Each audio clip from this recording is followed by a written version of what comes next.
Et yo tout le monde, c'est Kevin, on se retrouve aujourd'hui pour une nouvelle analyse crypto sur Crypto Pépite. Avant de commencer, n'hésitez vraiment pas à vous abonner à la chaîne, à liker dès maintenant la vidéo pour m'aider à développer cette chaîne justement, et à me dire également en commentaire quelle vidéo vous voulez voir la prochaine fois, et surtout quelle crypto vous voulez que j'analyse. Si vous voulez plutôt qu'on passe beaucoup de temps sur le BTC, si vous voulez que j'analyse des cryptos en particulier, et je prendrai le temps de le faire à partir de demain.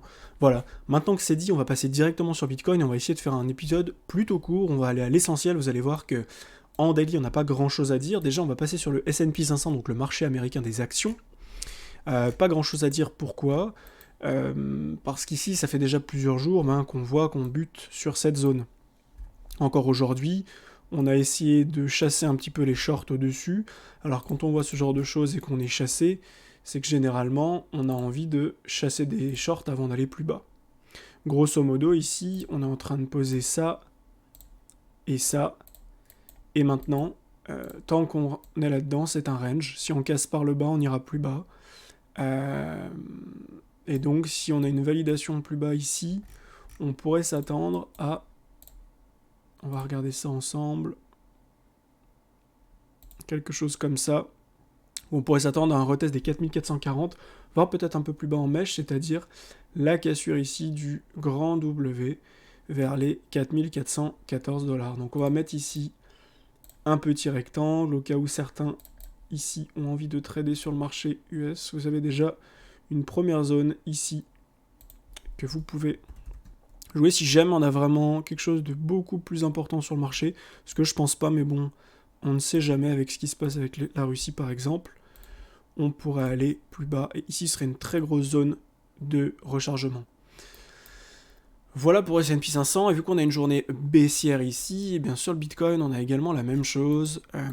On peut voir tout simplement qu'on avait bien démarré la journée avec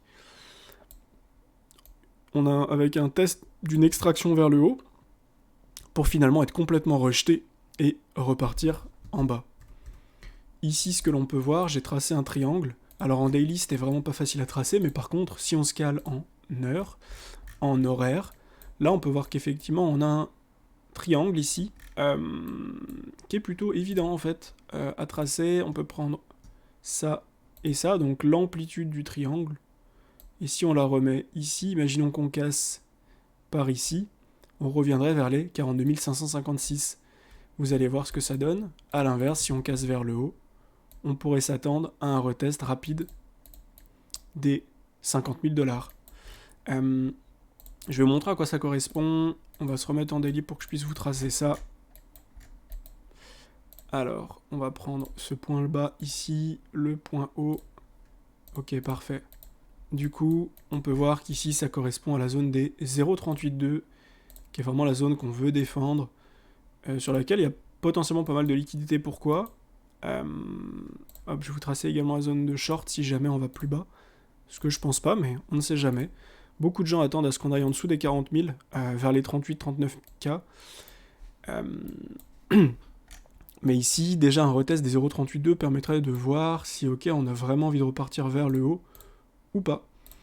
Il y a beaucoup de gens, donc là on a eu ici une grosse cassure de ce point là, ici.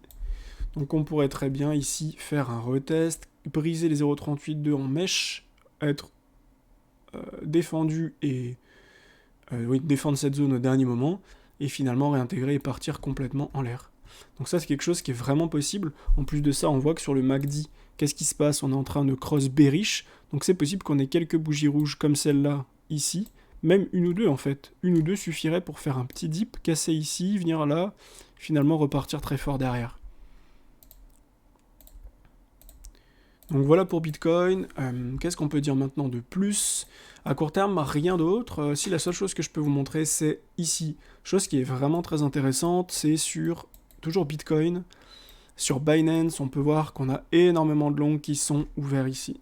Si on se met en 5 minutes, ça s'est passé juste tout à l'heure.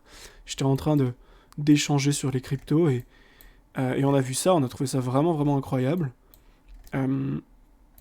Dire que là, on a eu, vous le voyez par rapport à la fameuse, il y a une fameuse en fait trendline par ici, donc on a essayé de la casser, finalement elle a été complètement rejetée, et sur ce rejet ici, donc sur ça, on a eu énormément de longs qui se sont ouverts, c'est-à-dire que les gens potentiellement essayent de choper le dip.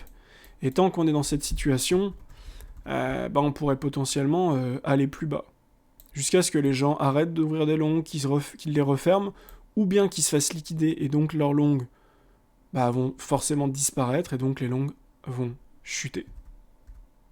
Pour l'instant, on voit qu'on a quand même beaucoup de longs qui s'ouvrent, donc on attend de voir, mais je préconise vraiment d'attendre et d'aller potentiellement plus bas. Si jamais de toute manière on casse vers le haut, on aura des confirmations.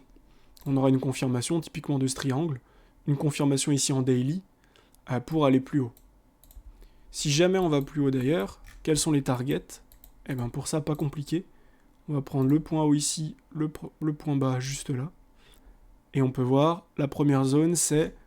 Donc là ici on voit qu'on bute sur les 0,38,2. Donc c'est très bon signe à long terme, dans le sens où prochaine target ici, c'est plutôt la zone de rechargement de short. Donc ici. Donc on pourrait aller vers les 55 000 $, peut-être un peu en dessous. 55 000 à 60 000 $. Ici, beaucoup de gens pourraient se dire, ok, on est reparti, c'est ultra bullish, on achète tout, on achète tout. Tous ceux qui ont vendu là vont revendre ici. On va refaire un tour ici, et après on va repartir. Pour liquider tous les gens qui ont acheté ici, on va les liquider là. On va racheter toute leur liquidation, on va tout racheter ici. Et après on va repartir. Donc dans tous les cas, dites-vous bien que si ici finalement vous attendez des ordres là ou là, si jamais on vient pas les chercher, si jamais on vient pas les chercher et qu'on va plus haut, soyez patient. Ici, il y a très peu de chances qu'on passe cette zone en un coup. Vous aurez des opportunités. Donc voilà pour Bitcoin, mais en tout cas, le fait qu'il y ait énormément de longs qui s'ouvrent ici, ça nous fait dire que potentiellement on peut aller plus bas et plutôt rapidement. Je vais vous montrer quelque chose ici, par exemple. Ici, qu'est-ce qu'on avait? Ici, est-ce qu'on a eu quelque chose de similaire? Quelque chose de similaire. On n'a pas tout ici en 5 minutes, je vais essayer de vous trouver ça en 1 heure. Ok, en 1 heure, on devrait avoir quelque chose de sympa.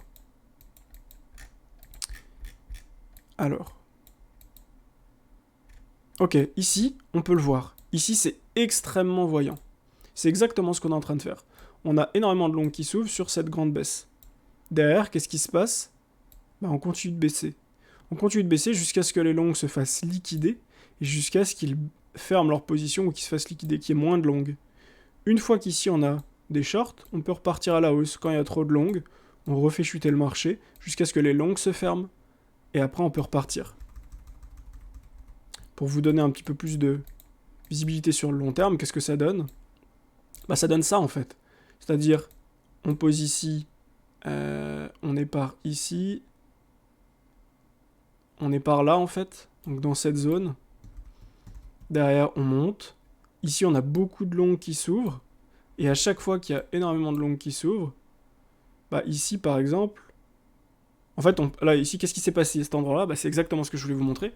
C'est qu'en fait, avant, quand le marché baissait, on avait des longs qui s'ouvraient. Quand le marché montait, les longs continuaient de monter.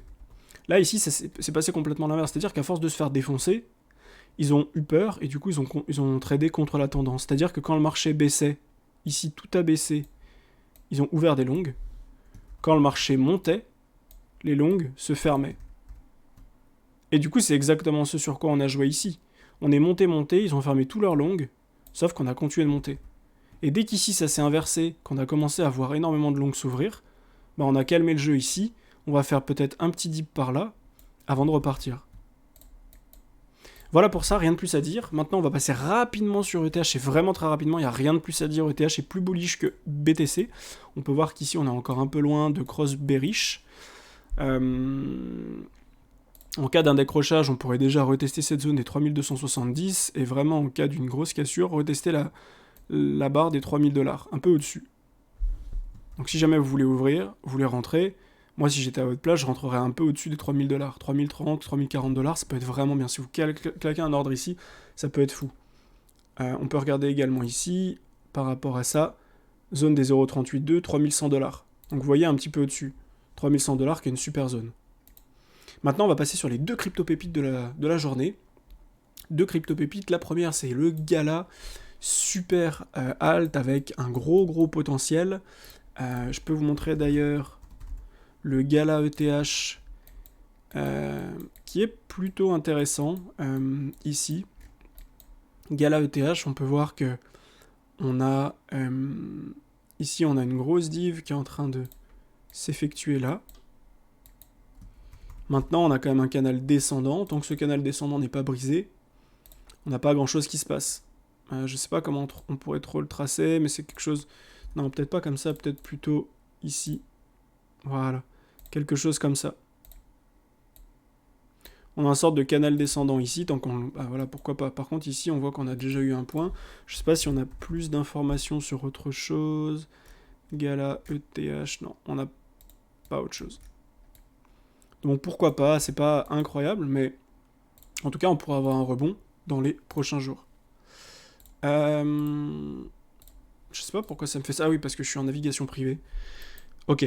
Du coup, maintenant, je voulais regarder le EGLD. EGLD contre USD. Alors, EGLD contre USD. Qu'est-ce qu'on a ici? On peut voir tout simplement...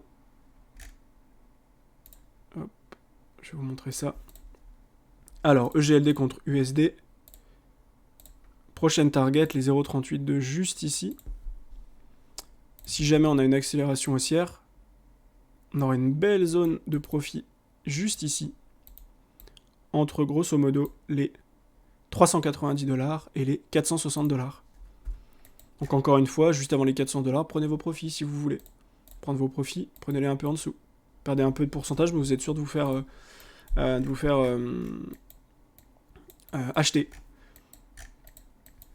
Maintenant ici, qu'est-ce qu'on peut voir? Je sais pas si on peut tracer quelque chose de propre. Je l'avais fait, mais du coup ça reset. Voilà, ça c'est ultra propre. Quand vous voyez ça, c'est vraiment incroyable. Donc ici maintenant, quand vous voyez ça, c'est super beau. Par contre, on peut faire un moins 25%.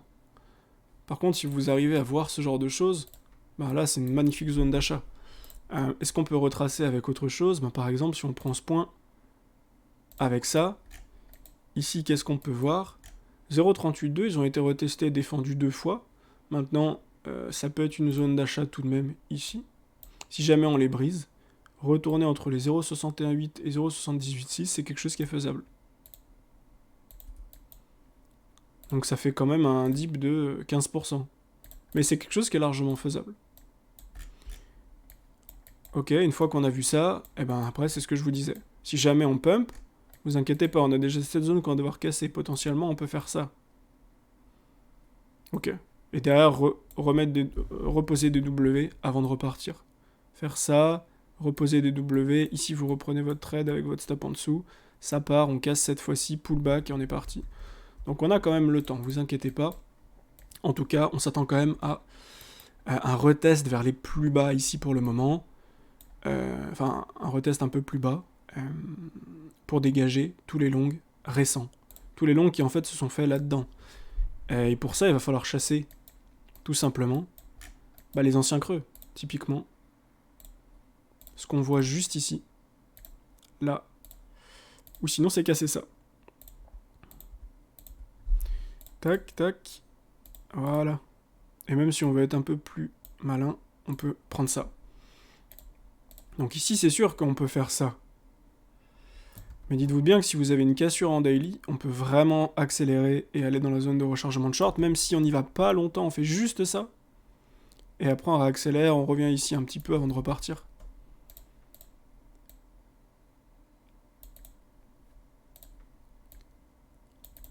Donc voilà pour moi, j'ai vraiment... Personnellement, je me suis positionné sur pas mal d'ordres plus bas, par ici. Je peux pas le remontrer sur les autres, bon...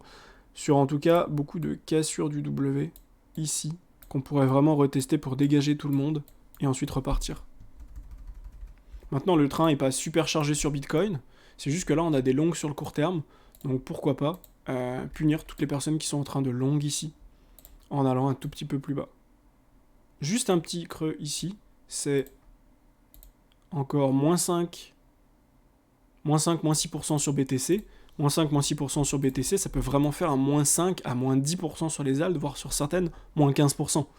Et c'est là où justement c'est hyper intéressant, par rapport à aujourd'hui, on fait un moins 5, moins 10, moins 15%, moins 15% on touche les 0,68, moins 10%, on vient chasser un peu en dessous des creux, vous voyez, moins 5, moins 10%, on vient juste en dessous. et on est super content. Donc voilà pour moi, c'est tout pour aujourd'hui. N'hésitez pas à me dire en commentaire ce que vous en avez pensé et à me dire les prochaines cryptos que vous voulez que j'analyse. Je vous souhaite une super soirée et je vous dis à demain. Ciao ciao.